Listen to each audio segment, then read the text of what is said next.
ایران نے بیروت پر حملوں کے جواب میں اسرائیل پر میزائلوں کی برسات کر دی۔ ایران کے مختلف شہروں سے اسرائیل کے مختلف مقامات پر میزائلوں کی بارش کر دی گئی۔ ایرانی پاسداران انقلاب نے حائفہ کے قریب رمات ڈیوڈ ایئر بیس کو بیلسٹک میزائلوں سے نشانہ بنانے کا دعویٰ کیا۔ پاسداران کے مطابق بیروت اور جنوبی لبنان پر حملے اسی ایئر بیس سے کیے گئے تھے۔ حملوں کے بعد عراق نے اپنی فضائی حدود ایئر ٹریفک کے لیے بند کر دی۔ اردن سمیت کئی ملکوں میں خطرے کے سائرن بج گئے۔ IRGC کا کہنا ہے کہ اس نے امریکہ کے ساتھ جنگ بندی کو اس شرط پر قبول کیا تھا کہ اس کا اطلاق تمام محاذوں پر ہوگا۔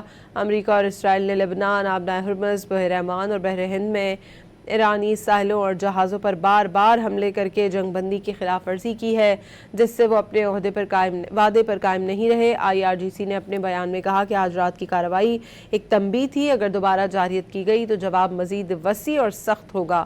ایرانی فوج نے اسرائیل کو جوابی حملوں سے باز رہنے کی وارننگ دے دی۔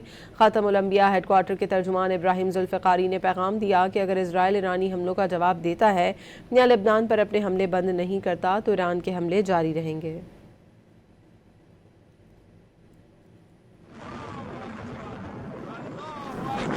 بسم الله الرحمن الرحیم. رژیم متجاوز صهیونیستی با نقض مکرر آتش بس شرارت‌های خود علیه مردم مظلوم لبنان را با چراغ سبز و حمایت آمریکای جنایتکار و سکوت مجامع بین‌المللی روز به روز افزایش داده و با استفاده از سلاح‌های ممنوعه از جمله بمب‌های فسفوری مرتکب جنایات جنگی می‌گردد.